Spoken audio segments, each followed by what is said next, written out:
இந்த 5 ஆண்டு காலம் சென்னையை நாசப்படுத்தி சின்ன பின்னமாக்கிட்டாங்க 5 ஆண்டு காலம். அதுக்கு எல்லாம் ஒருத்தர் தான் காரணம். யாரு? சேகர் பாபு. அனுபவிக்கிறாங்க, அதுக்கு அனுபவிக்கிறாங்க. சேகர் பாபுன்னா பெரிய எக்ஸ்பர்ட், அவரு ஆளுமை மிக்கவர். அவருக்கு இந்த துறை அந்த துறை, சென்னையில் சிஎம்டிஏ எவ்வளவு செஞ்சிருக்கலாம், எவ்வளவு செஞ்சிருக்கலாம். இப்ப கூட ஒரு மேயர் இருக்கிறாங்க சென்னைக்கு. சென்னை மேயர்னா எவ்வளவு அதிகாரம் இருக்கு தெரியுமா? ஒரு மாநகராட்சி, அதாவது இந்தியாவில் 4 பெரிய மாநகராட்சியில் ஒரு மாநகராட்சி. நான் பல நாடுகளுக்கு போயிருக்கேன். லண்டனுடைய மேயர்னா அந்த நாட்டில் உள்ள பிரதமருக்கு நிகரானது. நியூயார்க் மேயர் என்று சொன்னால் அமெரிக்கா ஜனாதிபதிக்கு நிகரான அந்த அதிகாரம் வைக்கின்ற மேயர். நியூயார்க்ல இப்ப மம்தானின்னு ஒருத்தர் வந்திருக்கிறார். நிச்சயமா அவர் பிற்காலத்தில் வந்து ஜனாதிபதியா கூட வரதுக்கு வாய்ப்புகள் இருக்கு. பாரிஸ் மேயர் தான் பிற்காலத்தில் பிரான்ஸ் நகருக்கு அங்க வந்து பிரீமியரா வந்திருக்கிறாங்க. இப்படி எல்லாம் பல மாநகரத்தின் நகரத்தின் மேயர் அவ்வளவு அதிகாரம். இப்ப சென்னை மேயருக்கு அதிகாரம் இருக்கு. ஆனா இந்த 5 ஆண்டு காலம் அந்த மேயரை செயல்பட விடல. நம்ம காட்சியெல்லாம் பார்த்துட்டு போனோம், தொங்கிட்டு எல்லாம் போறாங்க எல்லாம். இங்க இருக்கிற சேகர் பாபு அந்த மேயரை ஒரு சின்ன வேலை கூட அவர் என்னமோ அப்படி என்னையா இதெல்லாம், என்னையா கலாச்சாரம் அது? நீங்க யாரு? உங்களுக்கு எங்க இருந்து வந்தது அதெல்லாம்? ஆனா இதுல முதலமைச்சர், அன்றைய முதலமைச்சர் ஸ்டாலின் அவர்கள் எந்த நடவடிக்கை எடுக்கல. அது எடுக்காத காரணத்தால் தான் இன்னைக்கு சென்னை க்ளோஸ்.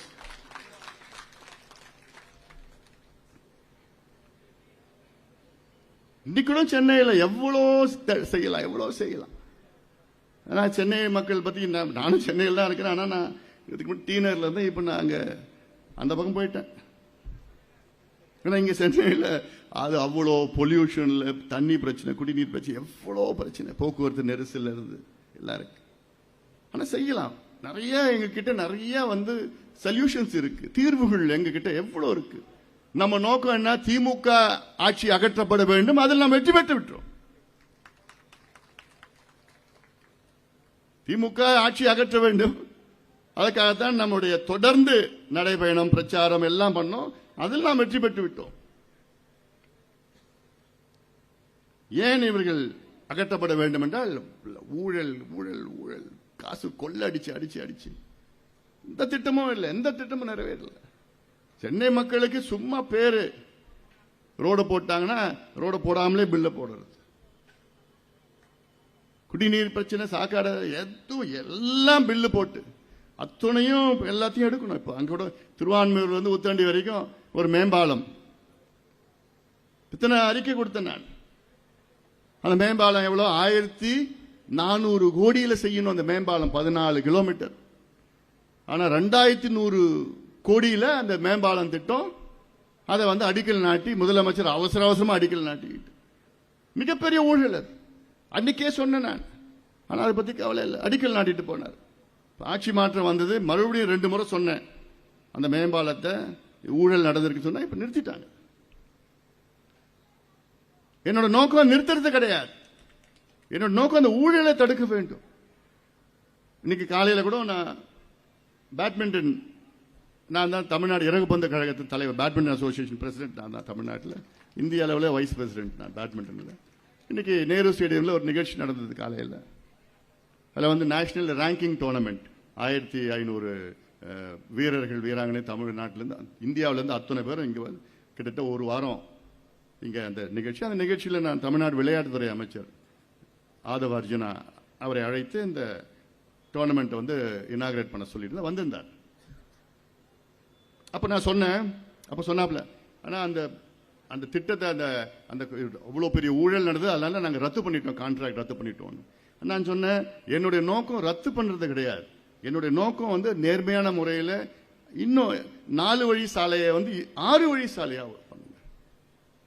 திட்டம் வேணும், ஆனா ஊழல் இல்லாம நடக்கணும். கட்டுமானங்கள் நமக்கு வேணும், சென்னையில் கட்டுமானங்கள் வேணும். இன்னொன்னு சொன்னேன், அந்த அவுட்டர் ரிங் ரோட்ல பாத்தீங்கன்னா அது திமுக ஆட்சியில் அவசரமா அடுத்த 25 ஆண்டுகளுக்கு ஒரு தனியார் கான்ட்ராக்டர் கிட்ட 2500 கோடி ரூபாய்க்கு தனியார் கான்ட்ராக்டர் கிட்ட அவசரமா ஃபைல போட்டு நகர்த்தி போயிட்டாங்க. இந்த முதலீடு செஞ்சது தமிழ்நாடு அரசு தான். அதிமுக ஆட்சி காலத்தில் 2011, 12, 13 அப்ப தொடங்கப்பட்ட அந்த ரோட்லாம் இப்பதான் போட்டு முடிச்சுக்கிடுச்சு. இப்ப அதுல டோல்கேட், அந்த டோல்கேட்டை ஆபரேட் பண்றது ஒரு தனியார் நிறுவனம் அடுத்த 25 ஆண்டுகளுக்கு. ஆனா அவங்களுடைய அரசுக்கு கொடுக்க வேண்டிய 2500 கோடி. கணக்கு போட்டு பார்த்தா 25 ஆண்டுகளுக்கு பிறகு அவங்களுக்கு எவ்வளவு தெரியுமா பணம் போகுது? 55,000 கோடி ரூபாய். ஆனா அவங்க அரசுக்கு கொடுக்கிறது எவ்வளவு? 2500 கோடி. இதுல ஒவ்வொரு துறையிலையும் ஊழல். அதனால நான் சொன்னேன், அடுத்து நிறுத்துங்க, அந்த கான்ட்ராக்ட் கொடுக்காதீங்க. அதுல என்ன ரெக்கமெண்டேஷன் நான் பண்ணிருக்கிறேன்னா, அந்த டோல்கேட்டை எடுத்துருங்க.